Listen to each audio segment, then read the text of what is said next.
You're listening to Reignite, a podcast about two friends who get emotionally wrecked by a video game. I'm MJ. And I'm Matt, aka Stormageddon. Let's start with a summary.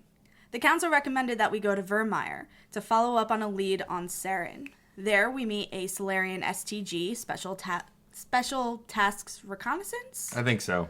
I think that's right. They're sneaky Solarians. They're distressed to learn that a fleet is not on the way and we're the only backup they're gonna get. We're the fleet. This guy. This guy right here. Captain Kirhi informs us that Saren has found a way around the genophage and the facility must be destroyed. Rex stands up for his people, but Shepard has to talk him down. Team Earth splits up and Shepard has to choose between the two of them. Which one will they save and which must be left behind? So yeah, before we get into details of this playthrough, this is the most emotional part of the game and the hardest part of the game not to metagame either. Yeah. Because both of us know this game very well. This is like my 12th or 13th playthrough. I've lost count. I can probably figure it out, but it requires digging through my Xbox 360 save files, which maybe I'll do by the end of the run. But yeah, I even sent MJ a frantic text last night while I was playing through it, thinking I'd made a mistake and sacrificed the person I didn't want to. John accused me of metagaming. Yeah. When I explained what I had done. But I had rationale behind the things I had done. That's fair. I will say that the hardest thing is talking Rex down. So we'll get to this in more detail, but Rex puts up a fight and you have to talk him down. And your options become a variety of talk him down, have someone else shoot him, or you shoot him. And so, like, he could die there. And it's the hardest part not to metagame. I mean, not for me, because most of the things my Shepard says I would say, since I'm playing mostly Paragon. But it's definitely harder. Like, and it's a part that Rex has never died. In all the times I've played the game, he has never died at that point, because I won't let it happen, because I like him so much. This time I followed my path, and if I got stuck, it would have been what it would have been, but I didn't. But that's a part of this game where, speaking outside the meta-narrative, I don't know what it's like for Rex to die at this point in the game and not exist in Mass Effect 2. I don't think. If I have done it, I've only done it once and don't remember. So yeah. I can see why John might accuse you of metagaming as well, but we'll get more into that as we get to that part. But first, checking in with our crew before we head off. I do have to say that the last time we checked in with the council, right before this, at the end of the last episode, and this time that we'll get to at the end of this episode, it was very hard for me to not hang up on them. Yeah. Because I got frustrated. Yes, I also got frustrated. But we are getting a little ahead of ourselves because this is a very emotional section and we want to talk out our feelings as soon as possible. But let's try and take a deep breath and start from the beginning. Right. Where we do our team check-ins. Correct. Which not a lot happens this time around, I don't feel. Joker has his usual quip. Caden, I think, more concretely says, I'm really interested in you, but I hear that Liara is interested in you. I'm not sure, like, where I stand. I like you. I don't know. You tell me what to do. Yeah, for me, Caden doesn't do that yet, but he does open up more to me. Our conversation gets more in depth. I do a status check-in, and we talk about we talk about how he voices his frustration with the council and how they're not helping, and then talks about an experience where just because one member of that alien race is a jerk doesn't mean they all are. Right. And then recounts a story with someone he's already talked about, the Turian general at his facility. And Vernus. Yeah, that's that guy's name. And how he kicked his face in so hard with biotics that he killed him. Yes. After he was hurting a young woman who was just trying to get a drink of water, not using her biotics to do so and instead doing it physically. Yeah. And so he stood up for her and kind of went over and talks about how just because of that, though, he doesn't think any differently of the council's Turian or Garrus, or any of, that's that guy. He sucked. But that doesn't mean they all suck, but they need to get their heads out of their asses, essentially. Right. He says something that I really enjoy, which is how human aliens are. Yeah. And he's not wrong. And I literally just said something like this to your wife while you were in the other room, that just because they do not look humanoid does not make them any less people. Yeah. Because we were talking about a book that she had just read. And that is an attitude that I think Caden takes very much to heart. Mm-hmm. Just because they don't look at me, look like me, doesn't make them less human. Yeah. Or less person to me. I will say that I'm getting a strong sense on a meta level of how shorthanded I had been with Caden. Like, the more I hear his backstory and the more I listen to him, the more I like him. And so I think just because I've been frustrated with how cookie cutter he felt without paying much attention, because he was the token humanoid, essentially. Right. That I didn't interact with him as much, which is strange because Jacob in the second game, who's also human and one of your crewmates, I did interact with a lot, and I didn't have those feelings. And they're not too dissimilar of characters. Well, I feel like... I'm giving you such a face right now. I feel like, at least in their early presentation of themselves, they are both very stoic men who are protective of the things they believe in. And I think that I just, for whatever reason, I didn't make assumptions about Jacob that I did with Caden. Either way, I am enjoying his personality and his backstory more this time around because I'm actually giving it a chance, which I feel like I unfairly have done in the past. I agree with you. I have liked him much more, and I think he would be someone that I would gravitate to, like me, in real life. And I think I do gravitate towards people like Caden. Same, yeah. From Caden, I moved to Liara, who is also having these, like, I like you, and I don't know what to do about it. And meh. Yeah. She's having anxiety about it. So. That's another person that I'm getting nothing from, and it's because I've measured the conversation and purposely avoided them, not on a metagame level, but on a recognizing how the speaking goes, and not wanting to engage in that, feeling old creepy guy about it, and so I've avoided it. And so I go in and check on her, and then she'll say, "Oh, did you want to know anything else?" And I'll go, "Nope, I should go," and then just kind of turn around and leave, which I feel bad cutting the conversation short, but I also have a very much a feeling of I don't want her to get the wrong idea. Yeah. And so I steer away from it. And you don't really get the option to be like, okay, well, it was really nice talking to you, and maybe I'll see you later. Okay, have a great day. Bye. Like, you don't get the option to, like, gently leave. No, it's the old, I should go. I should go. I should go. I should go. Sorry. It's funny to us. That'll make sense later. But yeah, my shepherd responded with, "Hey, I like you, but if you're uncomfortable, that's the more important thing, and right. We don't have to do anything. We do not have to act on You're this. really playing this out to the end. You're not committing to anything, huh? I'm not committing to anything. It's funny, I'm not either, but it just comes off less flip-floppish with male shepherd, which I think kind of sucks. It should manifest similarly, but it's not. They treat male shepherd a bit differently, which is a bummer. Like, you would think that male shepherd would be more aggressive, maybe, or even or as consistently kind of wishy-washy as it sounds like female shepherd is. And it's not. He's treated very nonchalant, which I guess is okay and might play into Mark Mir, like in how just his delivery. Right. But it's just a bit of a bummer because I feel like if I avoid specific relationship talk, then I get literally none of it. It just disappears. And that seems odd. Like, I got very tiny, and we'll get to it, but I got very tiny bit of it with Ashley. But again, it's only because I engaged literally in that conversation, and there was nothing before because I had avoided it in the past. It's very weird. Yeah. I engaged with it because that's the kind of person that I am. Right. And I'm Schrodinger's flirt. I'm usually a very flirty person, too. I think the problem is I want to be flirty with Caden, which I'm trying, and I can't really. And I'm trying to be flirty with Kali a little bit, but I can't really. And, like, I'm steering the hell clear of Liara, and I still, until very recently, and we'll get to it, had no desire to interact with Ashley at all that way. Right. Because of the way the game is made, you cannot explore the options that are most interesting to you necessarily. Not in this game, at least. Not in this game. It becomes more apparent in 2 and definitely in 3. Right. Like, everybody does everybody in 3, technically. I feel like. Just it's about. Still not as gay as it could have been. That is definitely true.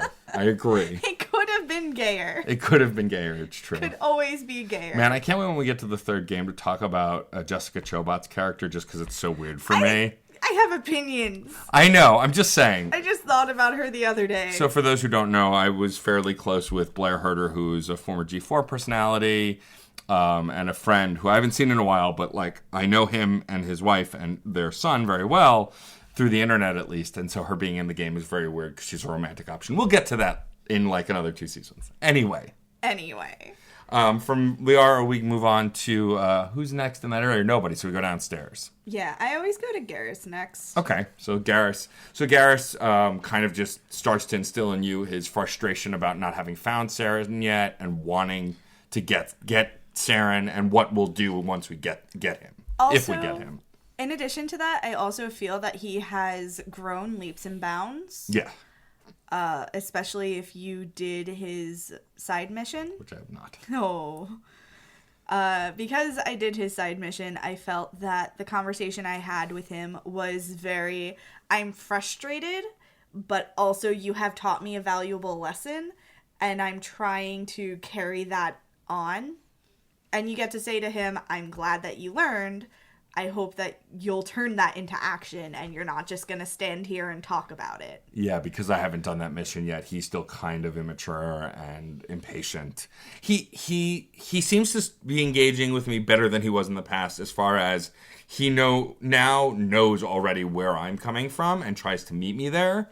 But there is definitely still hesitant to fully accept my point of view, which is fine. Right. And I'm sure it'll change once I do the side mission. But he essentially expresses his frustration with the idea of bringing Saren before the council because he thinks the council will just be convinced or write him off or protect him. Which Caden also voiced to you. Yes.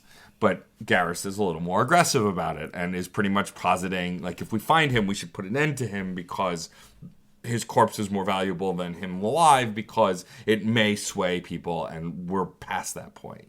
And I still push back and disagree with him, of course. And he more easily, with me at least, was understanding of it, and he's like, no, I understand, I worry because I really want to get him. Right. And also he has seen corruption in CSEC and on the Citadel, and he knows that there is a possibility of things slipping through because he's seen it. Yeah. Like, he's seen it firsthand, and he doesn't want that to happen to your team because you've all worked so hard. And I think there's a personal stake in it too, because Saren's a Turian. Yes. And he and far beyond any of his misgivings, he is an honorable and passionate person, and he feels like his whole race is being wronged by the existence of Saren almost. Yes, and there's a lot of pride in where he's coming from too. Actually, a conversation that happens between Garrus and Tally on an elevator, where Tally questions Garrus and says, "Is it weird for you to hunt down one of your own people?" And he says that Saren is an affront to every Turian everywhere, and that he needs to be taken down to basically restore honor to their race. And Tally goes, oh, it's very different for the Quarians because there's so few of us, we're expected to remain loyal. Interesting. So I thought that was a very interesting exchange. The elevator conversations they're really interesting, really pointless, or don't happen at all. I found a lot that, and they may have toned it down because I recall it being excessive on the Xbox, though maybe it wasn't. They may have toned it down on the PC version because they made some other adjustments because it was a port, and maybe lessened the elevator conversations. But I find they're not talking to me as much in elevators. I have to look up because I love stuff like this. Yeah. I have to look up to see if anyone has made like a Word doc of all the party banter. There has to be one. I know that there's one for Andromeda, and I read through all of it. Yeah, so there must be. I mean, some of my favorite banter in the second game is with Tali and Garrus. I know the moment you're talking about. It's my favorite moment. But, because also that moment, it shows that Tali has grown a lot. We'll get to it. But the point is that it's really fun. Like, I'm pretty sure, if I'm remembering correctly, Garrus has an exchange with Rex, essentially equating him to a bull in a china shop. I feel like at one point, but I have to. We should look that up because I think it'd be fun to read through those and just kind of in our side quest episode, maybe theatrically reenact some of them. Yes, please. If anybody knows of one and can send it to me before I do my research, please do. Please do. You can just send it to reignitepod@gmail.com. Or tweet it at me at reignitepod on Twitter. Yeah, since you do most of the tweeting. I do. From Garrus, we go to Rex. That's where I go. And so with Rex, you continue to push him about why he doesn't care about his people. And I think, like, this conversation now is about him being a mercenary and hunting down his own people. And, like, at this point, Rex has had enough. Like, he gets fairly short with you. And he at one point, I believe, even says, "What do you want from me, Shepard? Like, why do you keep asking me this stuff?" You know? And I think he's brushing up against, you know, if you're playing the Paragon, which for the most part we are, like, about your moral center, and, like, he just doesn't have it, and he's almost insulted that you keep coming at him. I disagree that he doesn't have a moral center. I do think that he's coming up against Shepard, but it's not about morality. I think it's about belief. Well, I'm not saying he doesn't have a moral center. I think he thinks he doesn't have one. I think he thinks he's beyond it. That's valid. Because the way he talks about, like, my people don't matter, I don't care about them, which is blatantly not true once we get to Virmire, which is why I think that conversation happens too. Right. I think that Rex is so used to not believing in the Krogan and thus not believing in himself. Right. And he thinks that, I think he believes that he is a failure because he could not get the clans to see that the Krogan are declining. Yeah. And because he could not get them all to go along with his plan, and because of that, they're all dying out, basically, throwing themselves into fights for no reason, throwing themselves into mercenary bands, and going to war over nothing. It hurts him, and he just has to turn away from it. And I think he's just, because he's given up, it bothers him that Shepard has not given up on him. Yeah. Because he doesn't know what to do with that. Yeah. And that comes through a bit in his conversation on Virmire as well, when we get to that. And, like, there's, I think, a lot of hard connection points between this ship conversation and the conversation on Virmire that I didn't really notice before. That if you pay close attention to how he talks to you and what is said, there is a lot of connecting points, which is really interesting. I also had a different conversation than you did. Did you? I did, and we'll get to it. Don't worry. Okay. Oh, on Virmire. On Virmire, yes. Yeah, I was going to say the conversation on the ship was fairly standard. Conversation on the ship was standard, but on Virmire had slightly something different, and we'll talk about it. From here, we go to Ashley, and she is celebrating, sort of celebrating, acknowledging, acknowledging. Marking the day. Of her great-grandfather or grandfather, I can't remember. It's neither, it's not what you're about to say. It's, Armistice Day? It's Armistice Day, and it's a family member who surrendered. The first human... it was her grandfather? I think so. You can correct us in the comments if we are wrong. Yeah, I think it was her grandfather, and he was the first human to ever surrender. To an alien race. Race. Which, outside the game, I have to say, is so petulant that people hold it against them. Yeah. Like, oh my god, a human surrendered. Like, that's some straight-up Trump nonsense that's driving me a little crazy. Everyone would have died if he did not do that. And he cared about his people.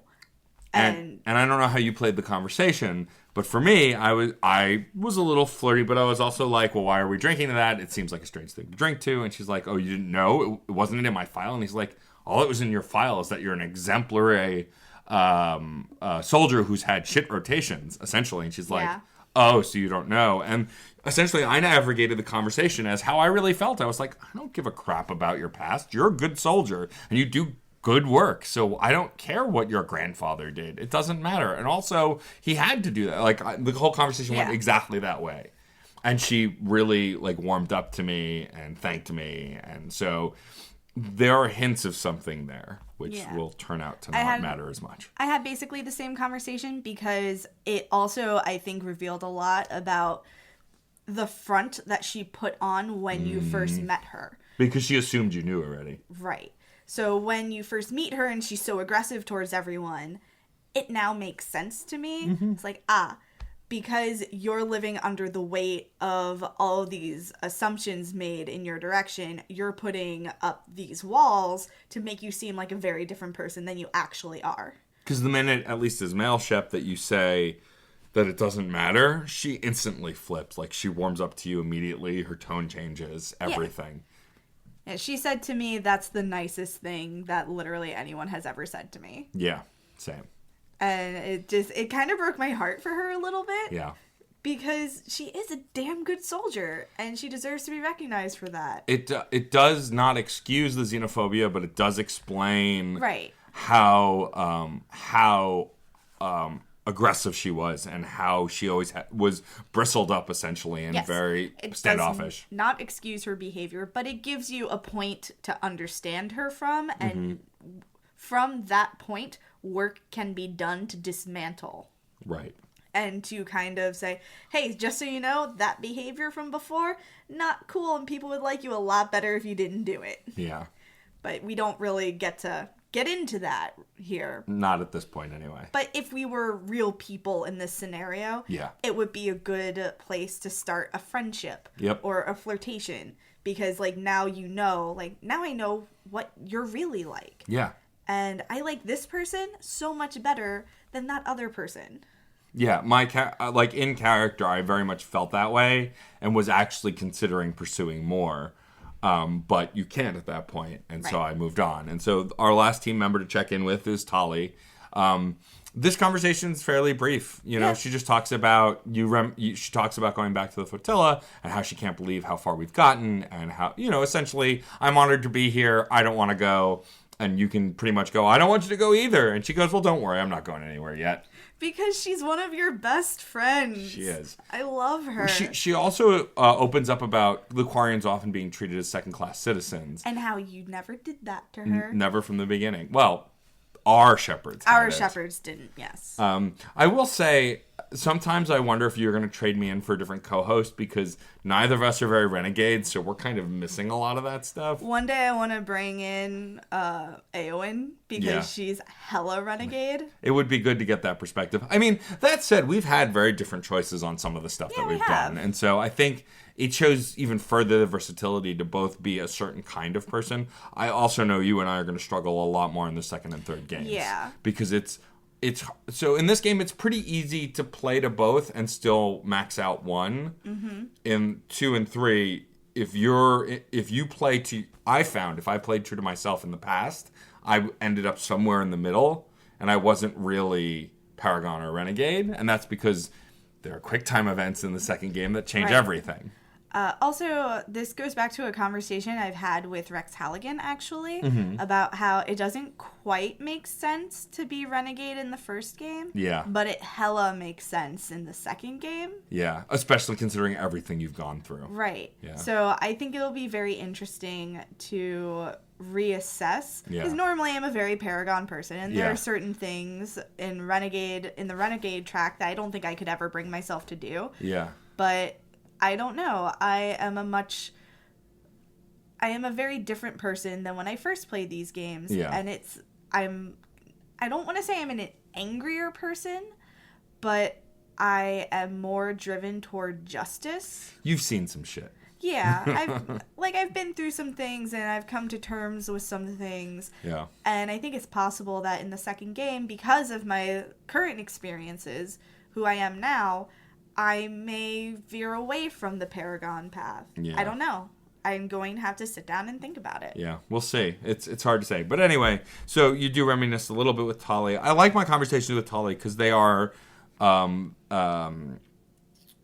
impact for the most part, as far as they don't stress me out too much. Even if we're talking about stuff that's really important to her, they're pretty casual and low-key conversations. And she doesn't mind explaining things to you, which I really like. I like having friends where if they're telling me about something and I don't understand, I can say, hey, can you explain that to me a little bit differently or a little bit better, Yeah. they'll explain it to me without making me feel dumb. Yeah. And I feel like Tally does that. Yeah, definitely. Like, she doesn't make you feel foolish for not knowing something. Mm-hmm. Yeah, there are definitely characters later in the later games that definitely make you feel stupid for asking more questions. Right.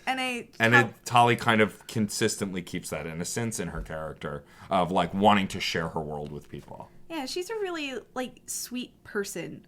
And I wish that she were real. I'd be her best friend. That's true. I think she's really great. Enough gushing about our favorite Quarian, though. So from here, of course, now we head off to the galaxy map and head to Virmire. Yes. Which is one of the saddest, most beautiful planets ever. It's so pretty. It's very pretty. Well, something I didn't notice driving in the... So we start off in the Mako. Yippee. Something I never noticed before that's really cool is the area that you land in the Mako is shallow water, beaches, rocks, and then like open ocean. And over the open ocean is a lightning and thunderstorm, and it's constantly going off in the background while waves are crashing. And it's pretty cool. Waves look a little cheesy, but it's limitation of the graphics. But for the most part, it looks really awesome. Also, one of the coolest moments in the Mako is when it lands in that opening scene. It's the coolest that damn ship ever looks, because most of the time it's just flopping around like a dying fish on the ground. I don't like the Mako. I know. So this mission starts off, you in the Mako, you have to take out a ton of Geth. This is the first time the whole game where I've actually fought the Geth, because there are areas where you have to get out and fight them too. And so if you don't take them out along the way, you get overwhelmed. And so it's opening gate doors and disabling alarms until you get to the Solarian camp. The Solarian camp. Yeah. With Captain Kirhi. To bring us back real quick just to the landscape of Virmire, as you were saying, there's this lightning storm that's happening over the ocean. I think that's really interesting, knowing what we know, because it's a very beautiful planet, but there's something troubling on the horizon. Well, and there's probably no coincidence, as you find out later in the story as you go through Virmire, that Saren's ship is in the area, and some of that stuff could be caused by this giant ship too. It could be, because in the early game, when he landed on Eden Prime, there was a lot of lightning and things striking and dark clouds. I'm talking more of a metaphorical level, sure, as a storyteller. Yeah, like that's a very small detail. I believe the word you're looking for is foreshadowing. Yes, foreshadowing. Thank you. I have 2 degrees in words, Matt. I have 0. Isn't it that obvious? Yeah. I just can't get over. Hang on, I need a moment. She needs a moment that I gave her a word she knew and was getting to. Yeah, I was getting to it, and I was explaining in my own time. Thank you. You're welcome. So, the lightning storm is representative of the things that are about to happen. Whether it's a conversation with Rex, depending on how that goes. It's having to choose between Caden and Ashley. It's your confrontation with Saren. It's the big reveal about Saren's ship. There's a lot going on in that storm, and you can assign it to any of these moments. Yeah. I think it's very good visual storytelling. Absolutely. And it also is just a cool effect in general. Yeah. You know, a lot of Virmire looks really good and really cool. If it weren't for all the genocide. If it wasn't for all the genocide. Well, I think also the thing is like all the other planets we've landed on it was like cookie cutter, almost Super Mario Brothers. It was a snow planet. It was a lava planet. Like, there was nothing interesting to those planets. They were just kind of I thought Pharos was interesting. Pharos was interesting because it was more urban, and so there was a lot of tech there that looked really cool, and you were kind of in the sky, so to speak. Right. But I feel like the first couple of planets were kind of dull for scenery, and I think Virmire is easily the prettiest of them. Yeah, it's the prettiest that you get to visit. There are a couple of planets that you can visit on side quests that are also kind of pretty. I took some screenshots of those. And this is the prettiest of the story planets, so to speak. I would agree. So once you make your way over to the Solarian camp, you meet Captain Kirhi. who I think is a brilliant character. He is the best way they probably could have ever introduced the Solarians. He's got this sense of charisma that we'll see in other Solarians we meet in the later games, but you haven't really, like, all the other Solarians we've met up to this point were kind of like, not necessarily sniveling, but fairly low-key and shy and, like, not very aggressive or prideful, and Captain Kirrahe is the opposite of all of that. He's very confident in himself and his team. Yes. I think Kirrahe is great. He's very surprised when you tell him, we're your backup, and he's just like, I asked for a fleet. I got you 6 motherfuckers. Well, no. I'm your fleet right here. Gun 1 and gun 2. I'm flexing. You guys can't see. Yeah, no, he literally, like, has this look on his face of, like, I'm sorry, what? Come again? This poor Solarian who he can't get a message out. Like, his first message was unintelligible, so they had no idea that he even needed a fleet. There's no way he's gonna get another message out. Nope. No one's gonna go in because they're all scared of Saren anyway. Right. So that's the whole reason you're even a Spectre. What he doesn't know is that you've got plot armor. Although not completely. No. It doesn't protect everybody, at least. So one of the things that Kirrahe tells you is that this facility is actually a Krogan breeding facility, and Saren has found a way around the genophage. Whether he calls it a cure for the genophage, but I don't think that it's really a cure.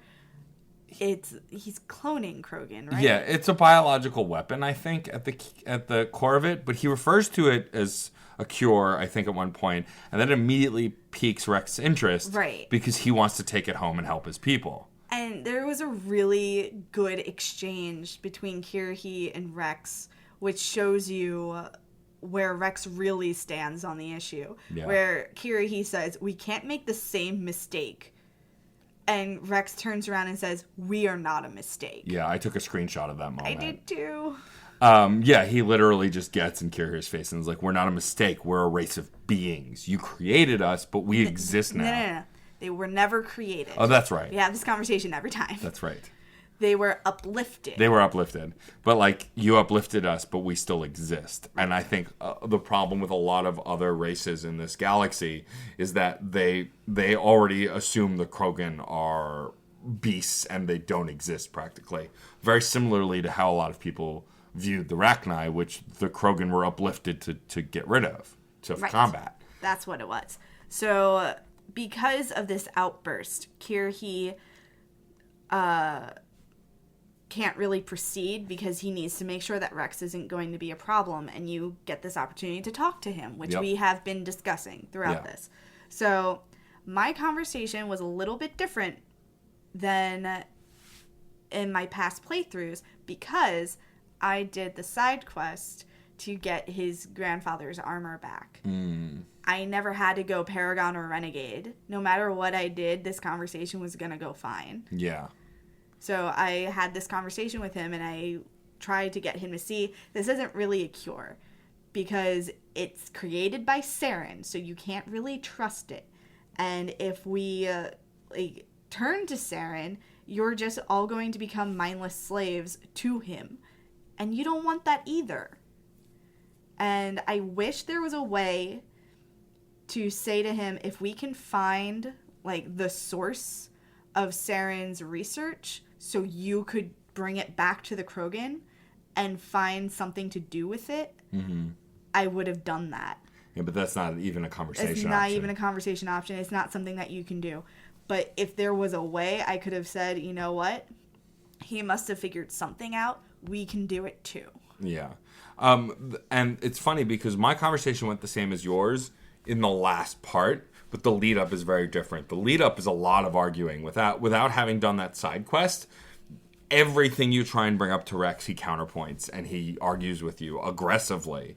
And, you know, he draws his gun on you. And he says, you know, I can't let you do this. And that's when I had to take the Paragon option, which I had an option to pretty much monologue the thing that you discussed and say, this is a trap, and it's not the right way, and you know that there's zombies, and you know that you're not, and I went through all of that, but more or less monologued it, and then Rex backed down. Right. And he thanks you for the clarity, and says that, he'll follow you anywhere, but if you find Saren, he wants a piece of him. He said that to me too. He did also draw his gun on me. Okay.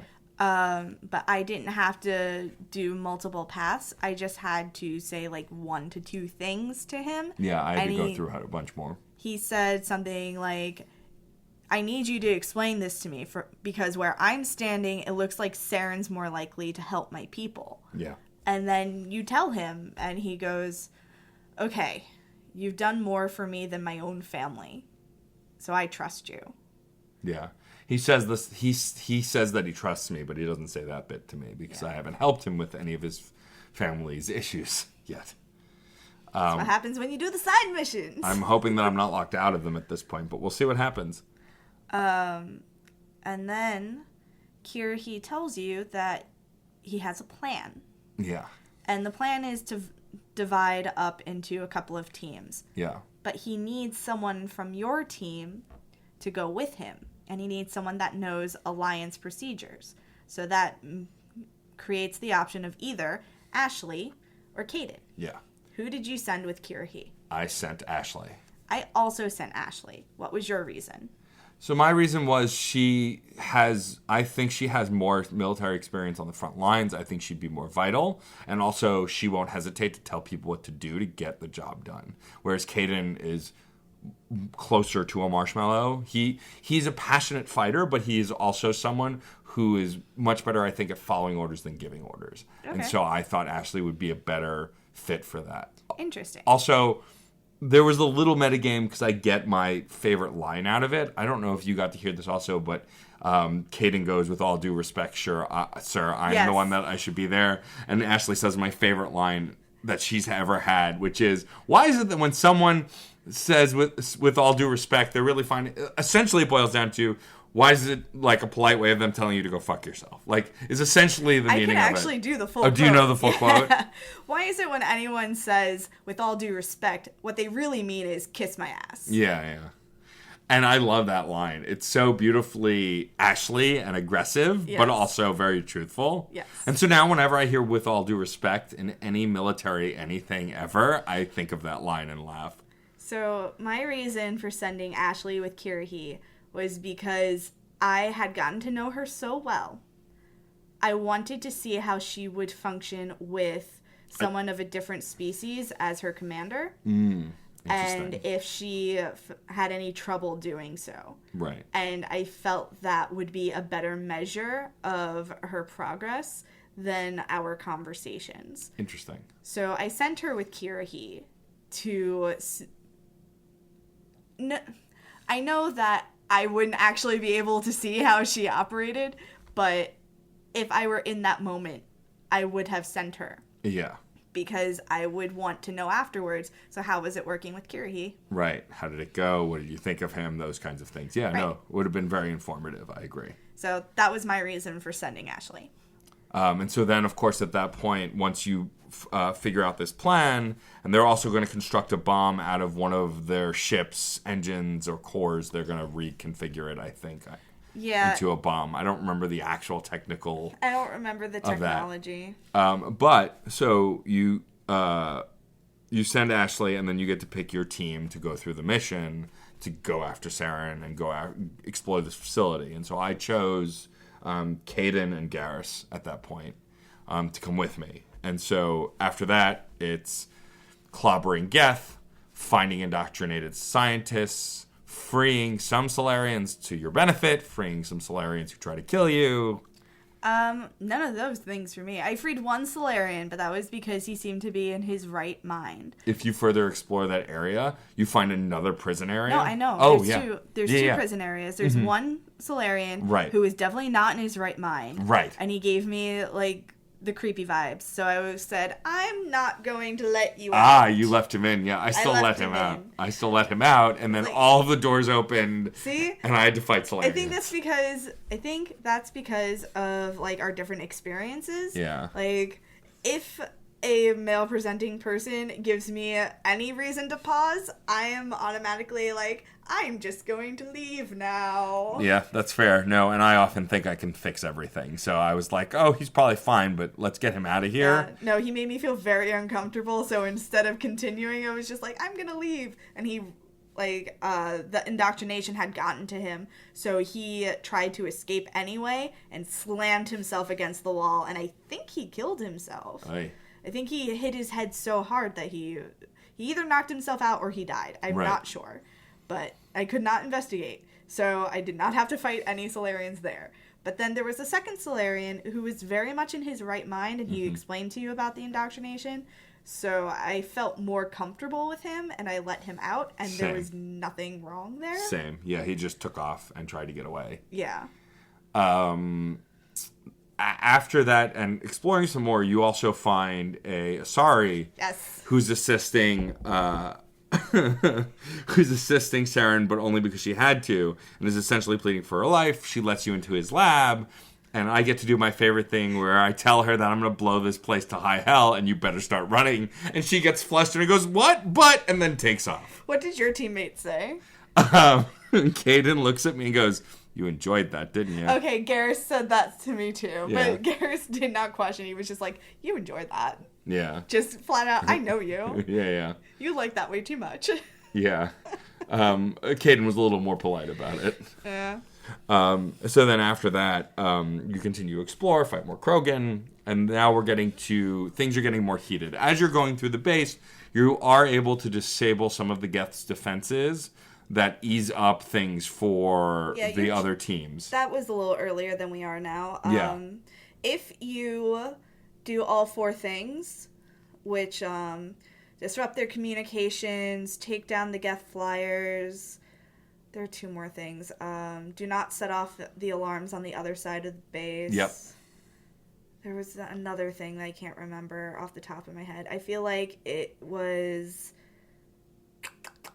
No, I can't think of it. There was a 4th thing, and I can't remember it. But if you did all 4 of those things, you basically guaranteed that Kirahi would survive. If you skipped the Geth flyers particularly, Kirahi would go down. Yeah. So I did get all 4 of those things as well, but as we'll soon get to, it doesn't matter. Right. So I made sure to get all those things because I also look at the map carefully and see what I have to hit. Well, I do that too, yeah. Because I'm just like, okay, what are my options here? Because I'm a planner. I like to go in knowing what I'm gonna do. I look at the map once and go, okay, that's where everything is, and then I just explore until I found everything. I don't necessarily plan my path. I like to know what my options are so I can make decisions informed. Okay. I like to be informed about the things that I'm going to do. I tend to fly by the seat of my pants a little bit. So, after the Asari lets you into Saren's, personal lab, you find another Prothean beacon.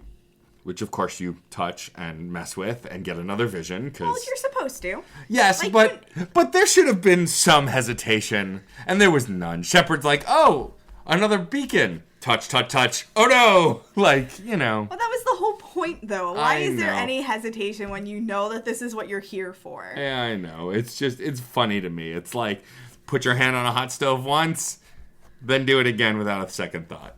But anyway, so you get another vision. You get blasted by it. You're knocked on your ass. Vision, in the scattered version that you get to see it as the player, is pretty much the same as the ones before. And then, of course, you go to the second level of this lab, and you engage with what you think might be a VI, and then you quickly find out is Saren's ship talking to you, and that it is a Reaper. It's an actual Reaper. So the whole time you think that Saren is flying around on a Reaper ship. Yeah. He is flying around on a Reaper. So a Reaper named Sovereign that he is being indoctrinated by the whole time. That looks like a lobster. It looks like a lobster. All the Reapers look like lobsters. And so you engage with him. You talk with him. You try and pretty much tell him that you're going to take him out, you're going to take him down, and he doesn't like that, thinks nothing of you. And then after the conversation's over, Joker's like, I don't know what's happening down there, but the Saren ship is hightailing it directly for us. Whatever you did, we need to go. Yeah. Because essentially you, in no uncertain terms, told him you're going to kill him, and he's like, oh, really? And is coming for you. Yeah. You stand up for all sentient life. You get some information out of him, but not a lot of information. You find out about the Reaper cycle, and that it's Yeah. actually happened before many, many times. And he gives you this information like it does not matter. Like you can't do anything about it. It's not like a supervillain monologue. Mm-hmm. It's more like, I can tell you this, you're gonna die soon. Yeah. What the fuck do I care? Yeah. And it's still underestimation, but in a different way. Right. Like, it's just, he is so high and mighty. He thinks he's so unstoppable, and his people are so unstoppable, that he just gives you this information like it means nothing. And then, of course, comes to try and take you out in person. And so you clear out of there pretty quick and move on to the final stage of this area, which is confronting Saren and making a decision and then confronting Saren. Yes. So once you get to the place where the bomb is supposed to be set off, Caden and another Alliance crew member carry the bomb off of the Normandy. Yep. And they're like prepping it and setting it up when Ashley calls you and tells you that they're taking too much heat and they're not sure they're going to make it. She tells you, like, don't worry about us. I'm just explaining why I can't get to the rendezvous point.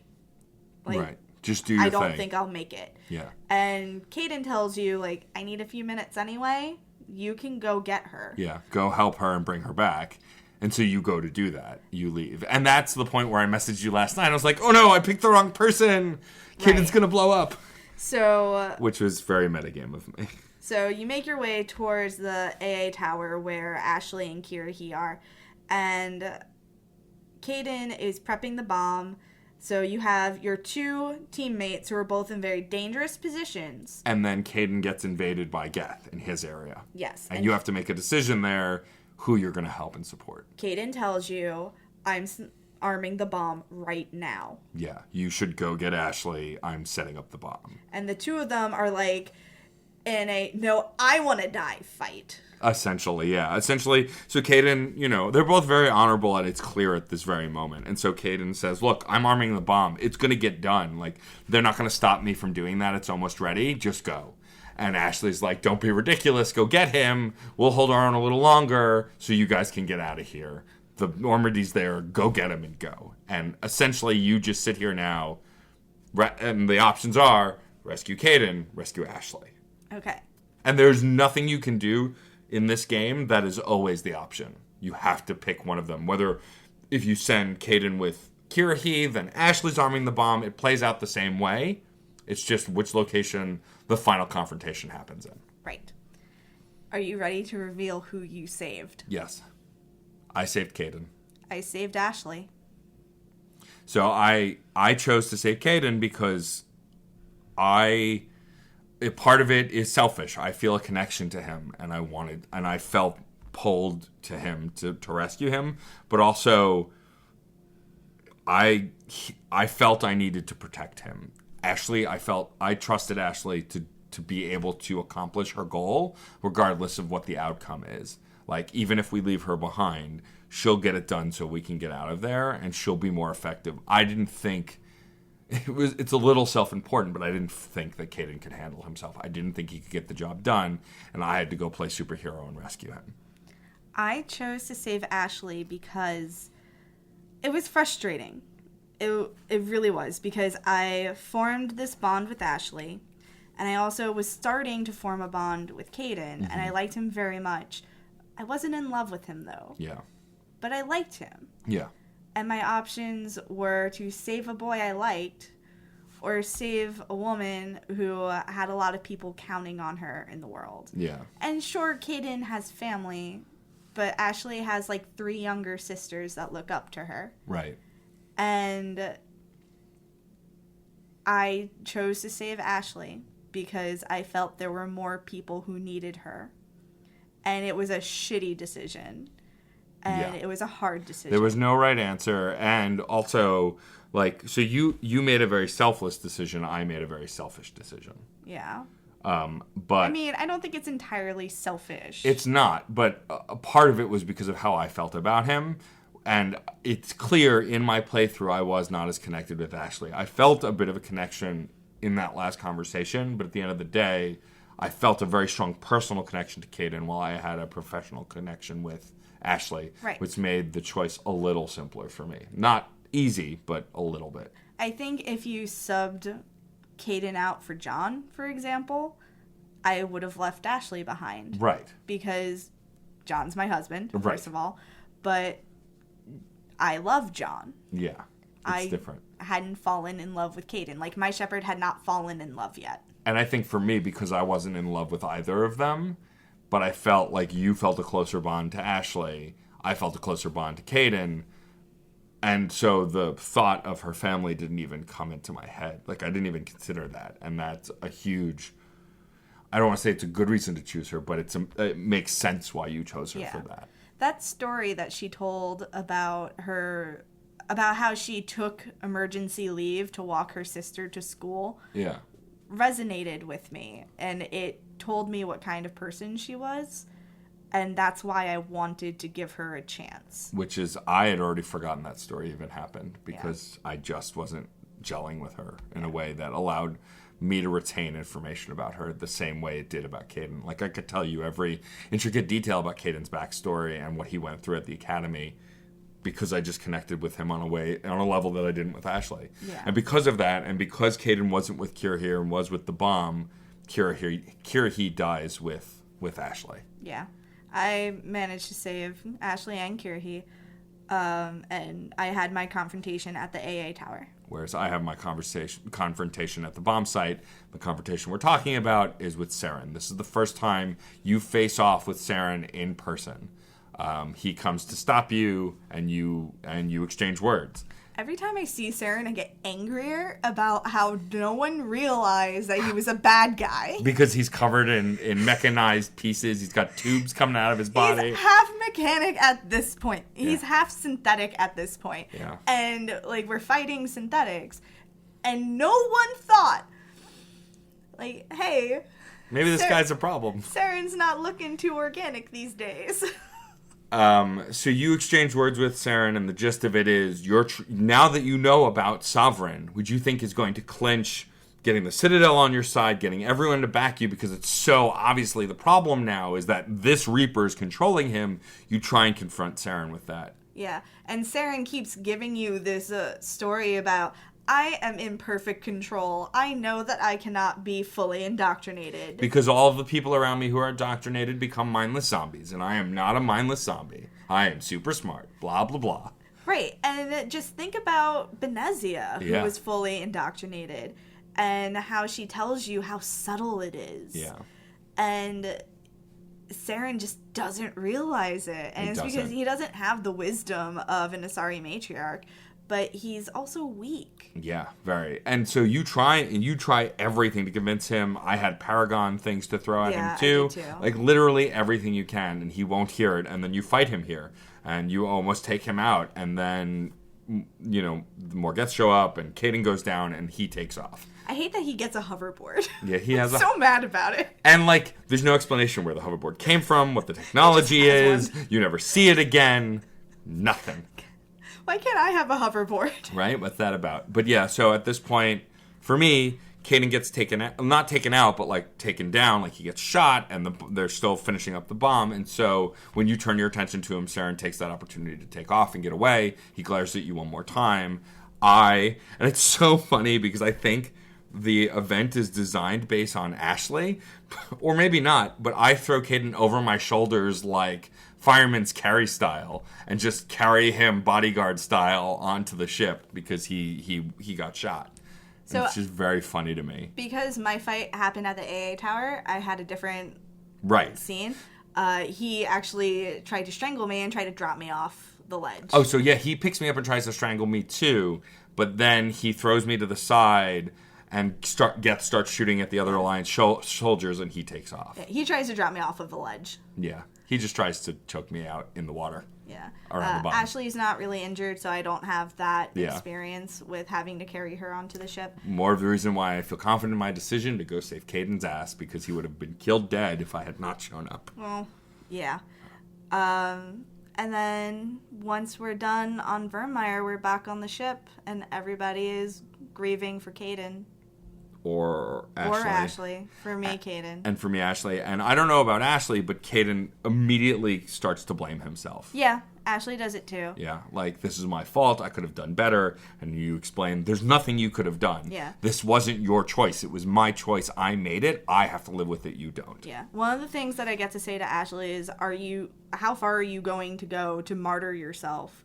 Like, you don't have to bear the weight of your family's, like, not mistakes, because it wasn't a mistake, but you don't have to bear the weight of their reputation. Right. You're your own person, and you deserve to live, and you shouldn't have to throw yourself on a grenade just to prove that you're a good soldier.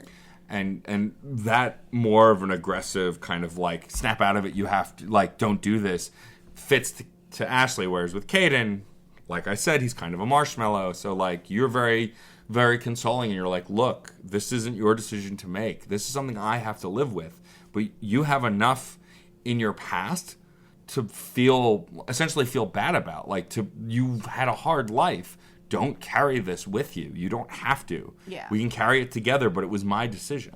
Yeah. Essentially consoling and reaffirming. I think that also lays a foundation for a future relationship, because as we've discussed, Caden is canonically bi. Yeah. Not necessarily in this game, Yeah. because BioWare wasn't there yet. Yeah. But he is bi. So Yeah. I think a moment like this Of course. would plant seeds. For sure. And he would definitely look at me differently, even if we don't see it here. I mean, it's very easy to fall for someone you feel you owe your life to. Yes, that is also a possibility. And so it's part of that. But yeah, and so then you have another mind meld with Liara. She almost faints, damsel style again. The joining, that's what it's called. The joining. It's called the joining. You do the joining, you embrace eternity, and she feels faint and has to go again. But before she does, she tells you that she has a clear picture, and you identify a location that's in the visions as the planet Ilos, which is where the Protheans lived. It was one of their their home bases. Yeah. And so that's where you need to go to next. And everyone on your squad basically encourages you to go for a fleet. Like, please go tell the Citadel. Please go tell the Council. And I kind of would be like, but why? Yeah. They did the same with me. And then, of course, and it's funny. I think every time Joker asks you, he sounds more dejected. Because Joker just goes, well, do you want me to get the Council on the line? Like, essentially, he sounds like he's like, I don't really want to do this. You don't really want to do this. And so, because he knows how it's gonna. He knows how it's gonna end up. And how it goes is you tell the Council that you met a Reaper, and they pretty much go, did you? Like, Saren could be manipulating you. It's like, oh, God. And so there's several times. So there are 3 stopping points in every council discussion. And each time you choose a response. And the response is either positive, middle of the road, hang up on them. And it was really hard after the Solarian pretty once said, well, what if you're dumb and he's controlling you, essentially? I so wanted to hang up on them, but I didn't. I raged back at them, and I was like, look, how many times am I going to tell you the truth before you believe me? Everything I've said up until this point has happened and come true.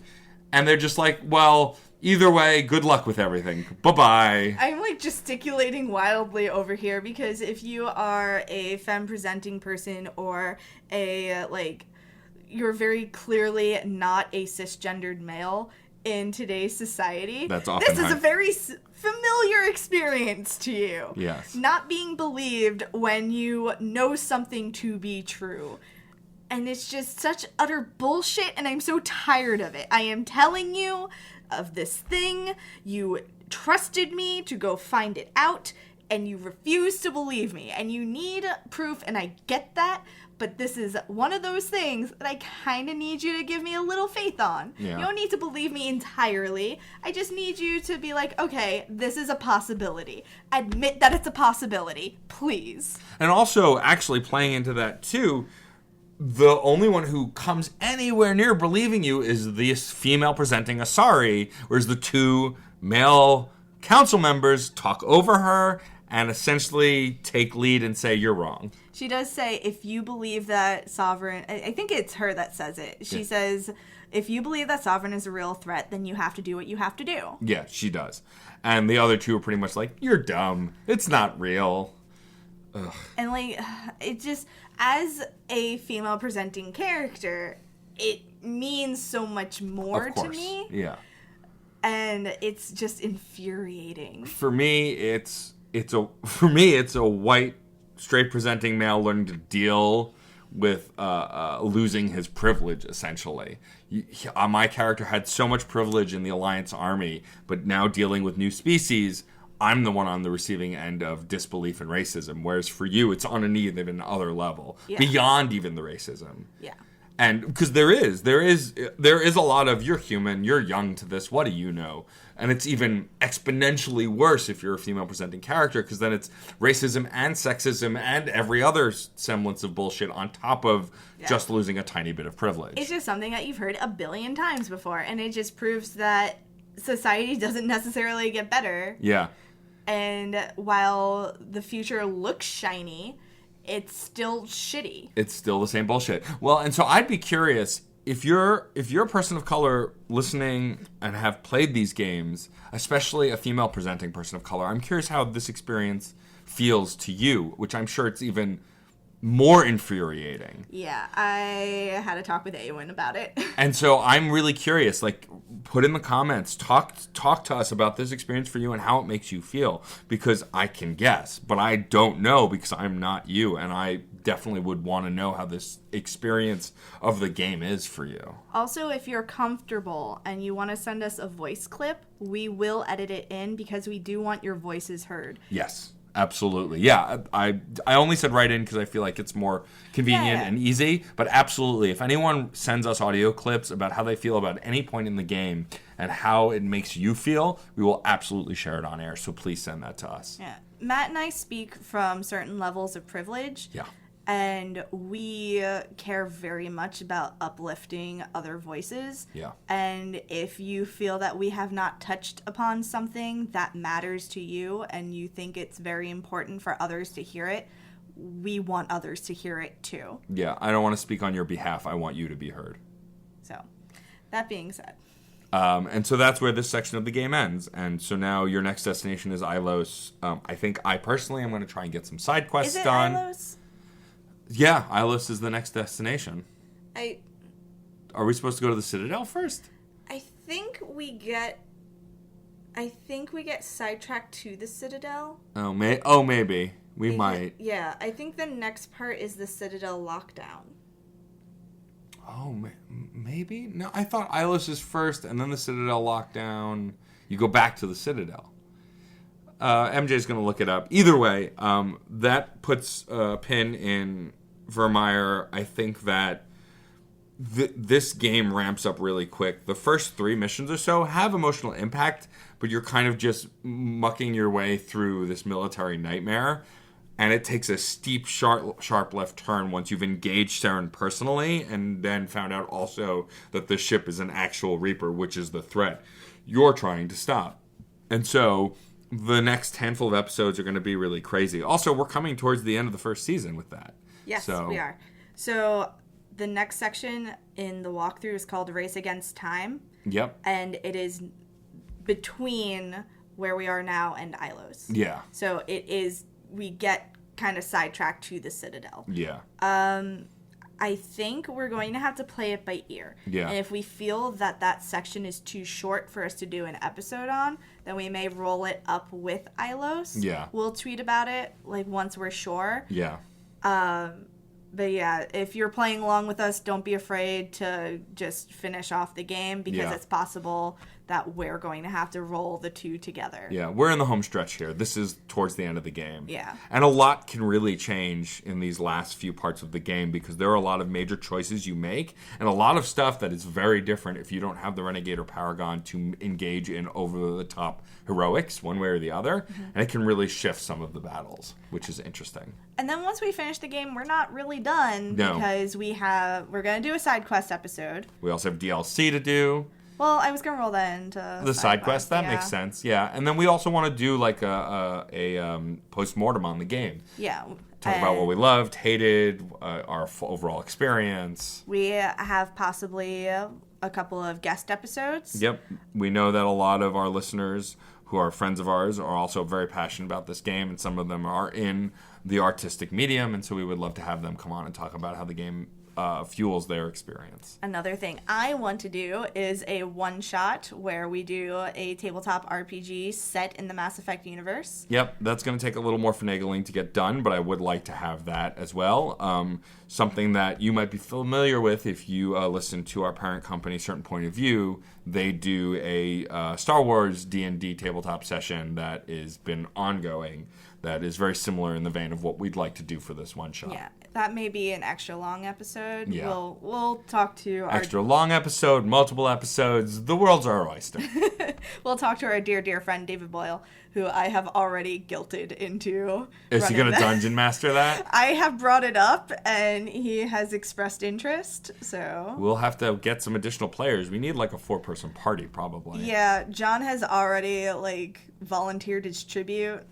That's fine. But I don't want it to be like all of my people because I think Aowen is also interested. I don't know. And I'd also love to try and get some POCs in there, like reaching out to our good friend Chuck. So we'll see. But it's on the horizon. Chuck, if you're listening to this episode, make your schedule available. You or your lovely partner, because she's cooler than you are anyway. I'm talking about the blurred girl, for those who don't know. I would love to meet her. I messaged Chuck about a thing. I was like, and also, please share this with your partner because I have not met her in person, and I think it's weird if I just send her things. Karama, a.k.a. the Blurred Girl, is an incredible, awesome nerd on the internet, and you should definitely check her stuff out. Okay, so we talked about what we're possibly going to do next. Yep. Citadel / possibly Ilos. Yep. Maybe Citadel will have enough because it's a lot of scenes and a lot of introspection. Yeah. So maybe. We'll see. I'd like to move on to Fandom Corner. I found something really cool. Sure. So I was searching Tumblr looking for something a little different, and I found someone who does custom Funko Pops. Oh, nice. And the ones that I saw were like a humanized version of PB, who is an Asari from Andromeda. Uh-huh. I found custom shepherds based on people's character designs. I found a custom Kaden Lenko, a custom Miranda. It was really great work, and it looked a little bit better than the actual Funko Pops. Like, this person is really talented. So head on over to facebook.com/VG Custom Pops to check out VG's customs and pop vinyls. VG does prop making and mini and model painting, as well as custom Funko Pops, including our Mass Effect heroes. MJ and I may need to invest in our own versions of our shepherds. I'm thinking about it. Yeah. I really am. Like, part of me wants to wait until the later 2 games because you can do more with some of the looks. Yeah. Because, like, I have a military haircut because, honestly, all the other haircuts look terrible on the dudes. And I feel like there are more options later, but I'm not positive. The hair designs do get a little bit better in 2. Yeah. Plus, I mean, you don't know. I could dye my hair. I could change my haircut. Whatever. You don't own me.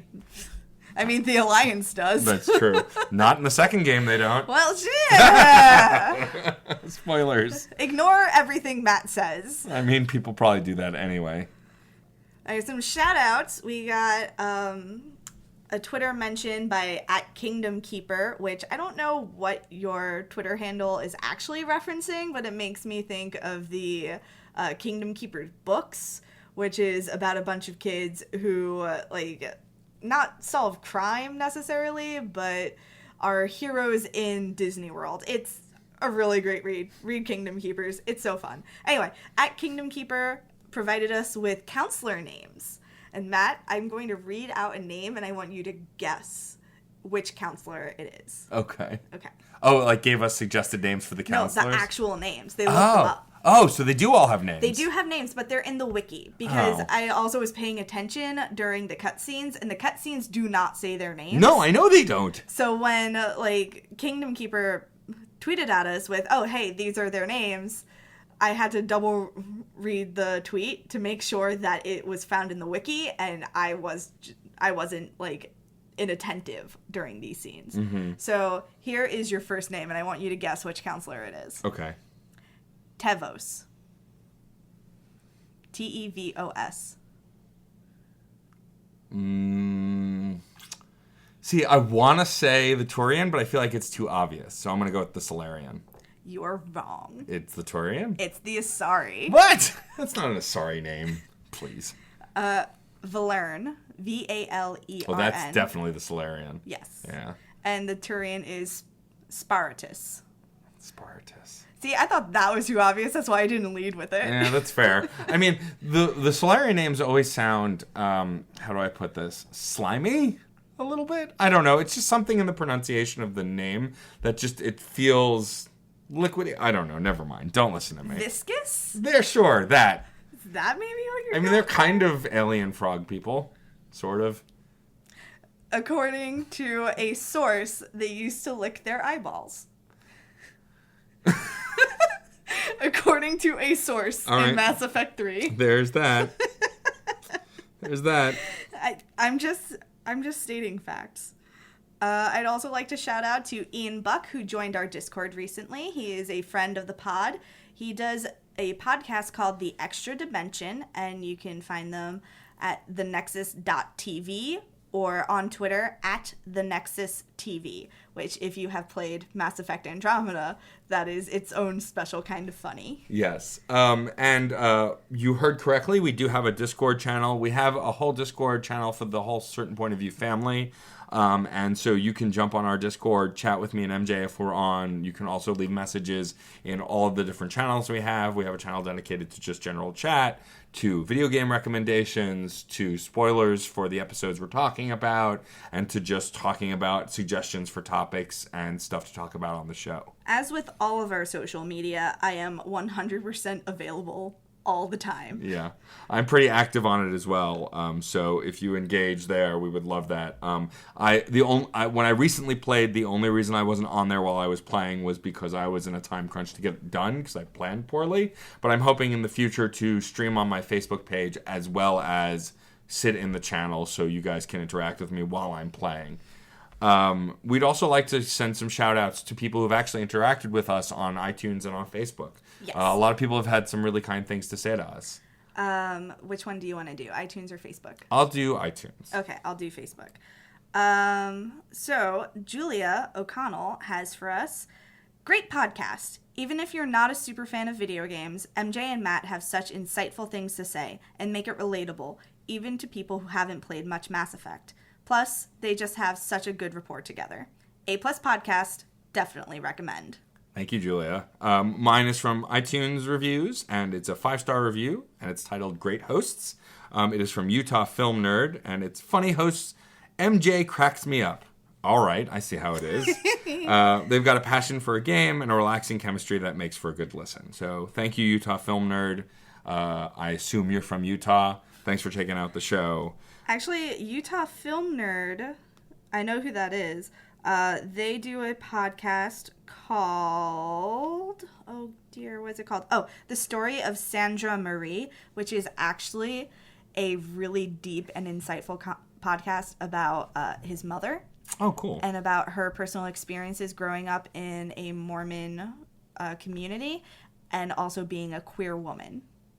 Wow. Yeah, I listened to the first episode and my heart just about broke for his mom.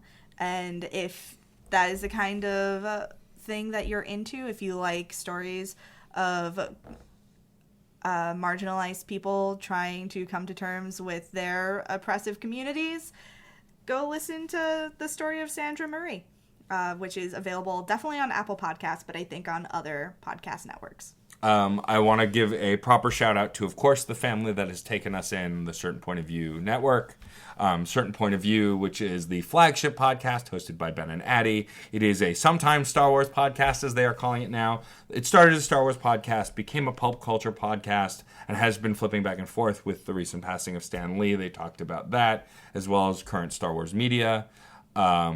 They also have a very Star Wars podcast where I just mentioned earlier, where they call the Scruffy Nerf Herders podcast, where Case Aiken hosts a ragtag bunch of rebels as they try to disrupt the Empire. I forget which movies it takes place between, but it's a D&D style tabletop game in the Star Wars universe. Case Aiken, who I just mentioned, also hosts Another Pass podcast, where he takes another pass at movie scripts that are good, bad, or indifferent with a guest. MJ will be on soon. Don't reveal the movie you're doing. I'm not going to. But I was recently on a massive two-parter with the other gentleman on the Certain Point of View network to try and take down and fix the Green Lantern monstrosity. So you can tune into that. And then, of course, the last show on that network, last but not least, is the other show I do, because I do way too many podcasts with Jeff Moonen, and it's called Fun and Games. We discuss all sorts of different stuff in gaming media. Our most recent episode takes a look at Rockstar Games and how they kind of glorified the mistreatment of their employees to get Red Dead Redemption 2 out, and Game Crunch in general, and how if you're breaking your employees to make games, it's not really worth it, and that kind of thing. So yeah, those are all the podcasts. Please check them out, write reviews.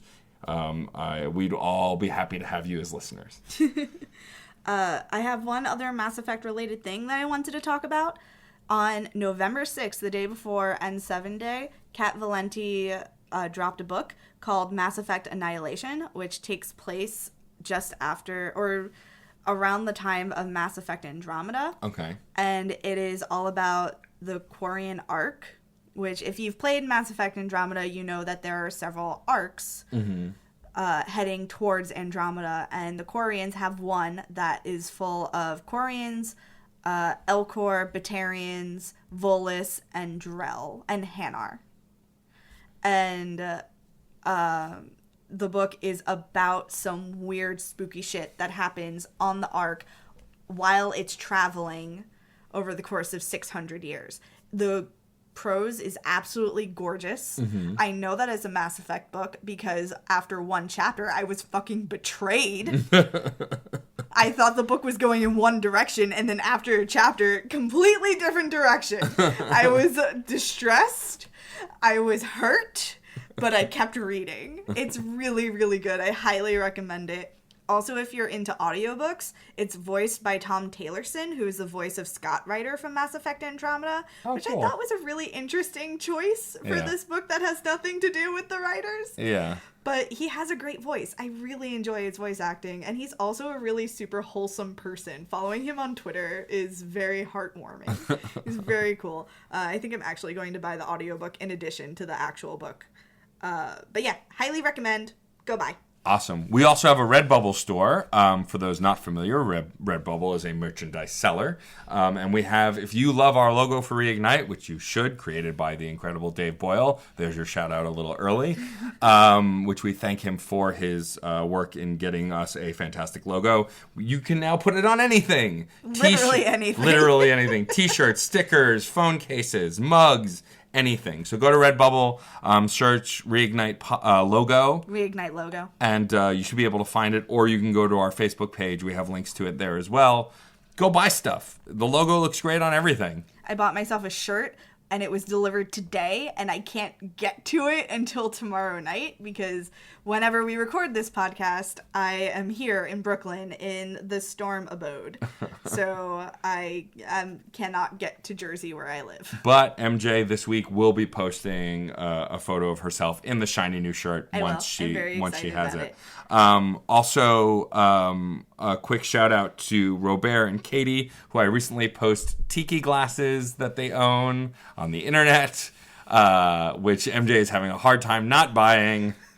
They're $2.50 a piece now. They're $15 for the entire set. So since this episode might be out after the sale, but if it's not, go to thinkgeek.com and you can get yourself some fancy pants, Garrus and Tali tiki glasses. Or you could buy them for me. Or you could buy them for MJ and ship them to her. I'll send you her address in a private message if you really want to do it. Only if they're not creeps. Please. Only if they're not creeps. I'll give them my address. Okay. And then I'll get them to you. Yeah, please don't send stalkers to my house. No, I won't. I've been stalked twice already. No, let's not have that happen. Let's not have that happen. You can, of course, find us everywhere on the internet pretty much as Reignite Pod. We're on Instagram, Twitter, Facebook, and Tumblr. and of course you can always email us at reignitepod@gmail.com. I was going down the list to make sure you said all the things. Yeah. 'Cause I always forget one. As I've said, and as MJ has said, this podcast has a specific trajectory. But if you submit some topics that are worth talking about that are non-game specific, we will happily tackle them on the show as well. Yeah.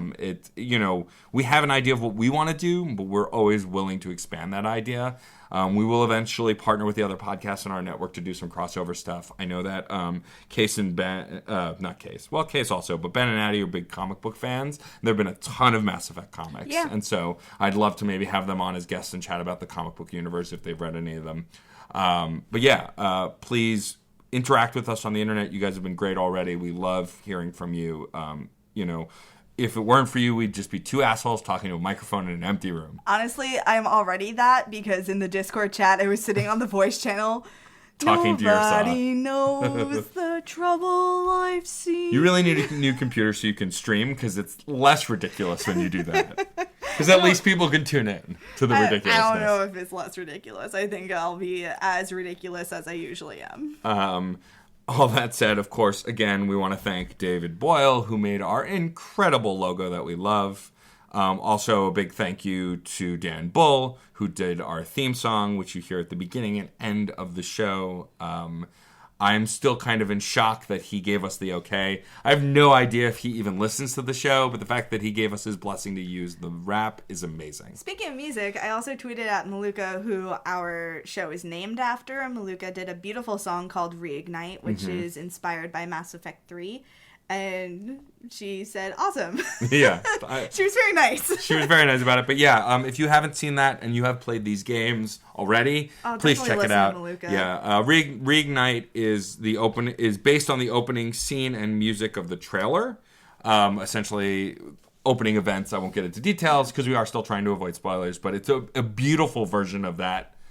A beautiful arrangement of that song and that moment, and I believe the lyrics are original. Yeah, she wrote the lyrics, but the music is based on an arrangement that's featured in that trailer. Yeah, she also does an amazing job with some songs from Skyrim, some songs that the bards sing, and I think who makes Skyrim? Because I can't Bethesda. remember. Bethesda. I think Bethesda actually had her on one of their official albums. Probably. I think Wouldn't that surprise happened. me. I think that is a thing that happened. I was looking for Reignite on Spotify and it's not there. Maluka, please help a girl out. Right? Get us your stuff. So that I think if we keep rambling, the tail end of the episode will be as long as the main part of the episode, so we should definitely go. Whoopsies. No, that wasn't an intended pun, but I'll take it. I, of course, am Matt, a.k.a. Stormageddon. I'm MJ. And this is our favorite podcast on the Citadel. Talking about young adult literature is not for the faint of heart. There's fashion atrocities, queer subtext, problematic love interests. And that's just for a start. But never fear, because Carrie and Marie are here with Go Your Own YA, a podcast about the young adult literature you never knew you loved. Do something good for yourself and bad for the patriarchy, and find us wherever pods are cast.